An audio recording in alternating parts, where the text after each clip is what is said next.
Tom, I would like to talk to you about a concept you spoke about in one of your workshops, and that's the concept of outpouring of caring and love. Now, we've talked about and done healing exercises, and we know a lot of talented healers. I've studied some modalities myself, and I've seen the results of that. But I think an even more interesting thing is this concept of outpouring. You've always mentioned how we are connected. And in cases of assisting someone in a difficult situation for a healing problem, the healing is one aspect of it, but the outpouring of caring and love seems to be a very unique concept from you that has even almost like a group effect. It is more of it is another aspect of healing that is maybe even more powerful. Could you talk a little bit about that? Sure. We interact with each other in many ways. Our thoughts interact with the people we're thinking about. Their thoughts interact with us. Unless we've turned that particular link off and refusing that data, these thoughts, we're trading thoughts in the non-physical all the time.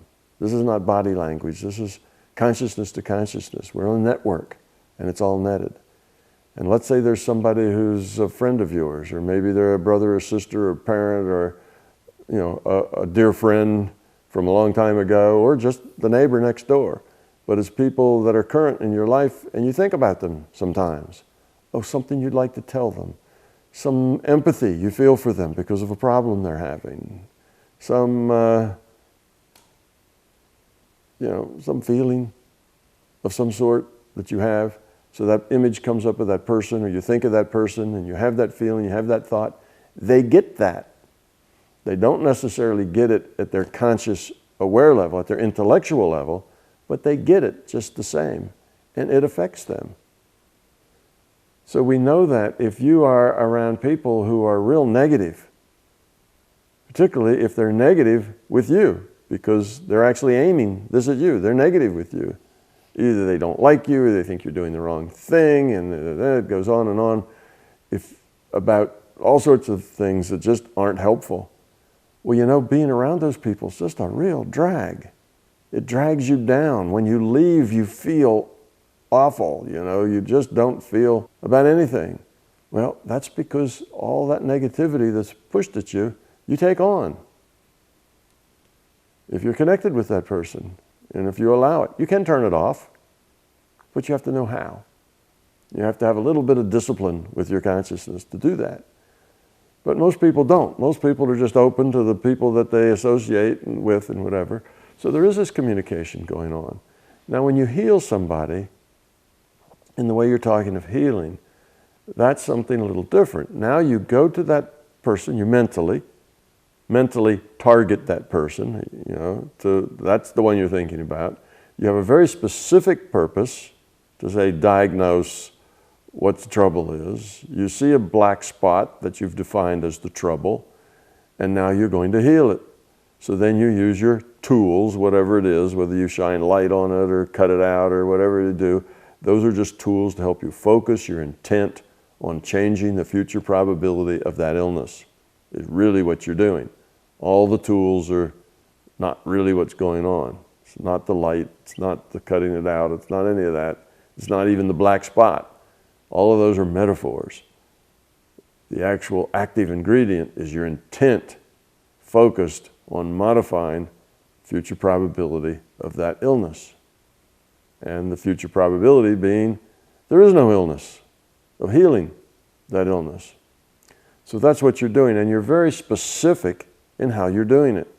Specific person, specific illness, specific tools and methodologies, and that has of good effect, because you're taking all of your energy and applying it to a very specific point, specific thing.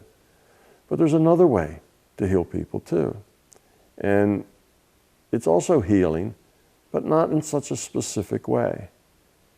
If you're just a loving, caring people and you send out really good, caring, happy, loving thoughts to people, they get that.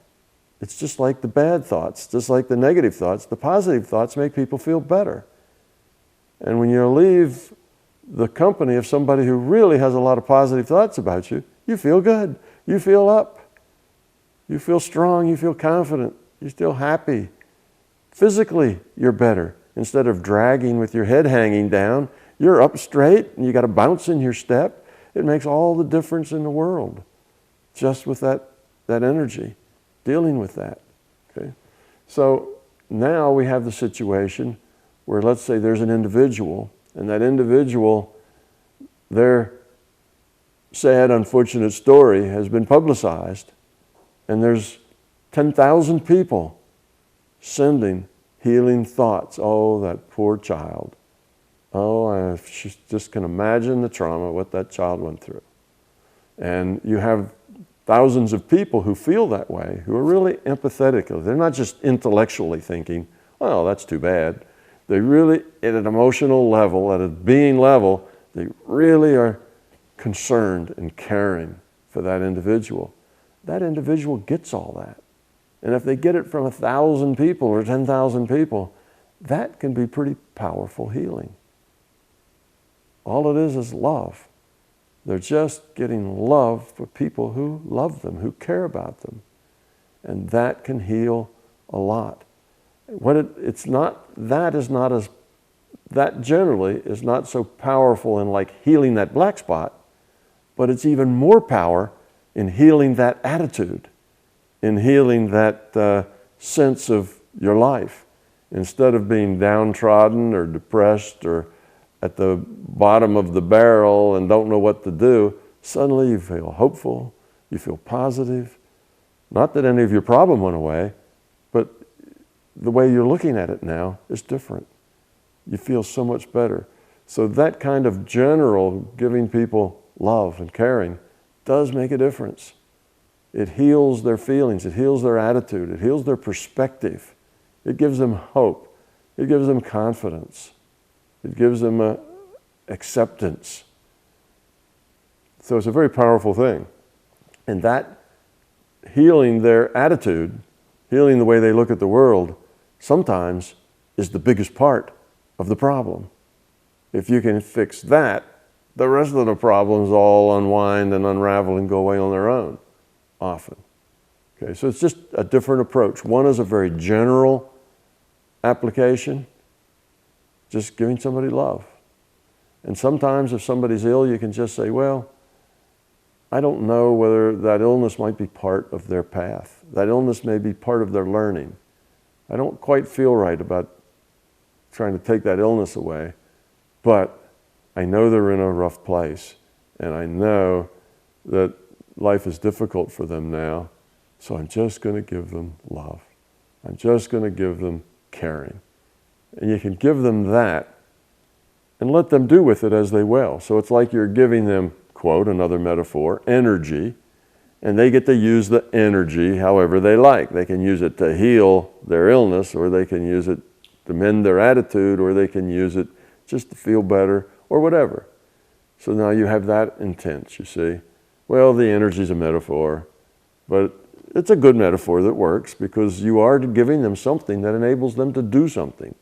And anything that enables somebody to do something, we call that energy. So we are in a way, but it's not energy in the way we think. It's not this little cloud of energy that goes over and lives in their body. You know, that's the way we visualize it because we're physically focused here. We believe in physical process, but it's the information metaphor, or it's the information reality behind the energy metaphor that you're doing. So most often, I shouldn't say most often, a lot of times, the biggest problem with people is their attitude, is their feeling. And often just sending love and caring is better at healing that than if you try to go in and change all the endorphin molecules in their system to, to secrete more, or, oh, I'll give them some extra oxytocin to make them feel better. Well, that's kind of a very specific biological thing that you're doing, and you can do that, but that's probably not going to be as effective as just saying, I love you, I wish you well. I have empathy for you, I understand you're having a hard time, and here's just a little pick-me-up, a little feel better. It's really not so bad. Things will work out. I'm here for you, or whatever your feeling is. That's powerful medicine too. I love that explanation. Thank you.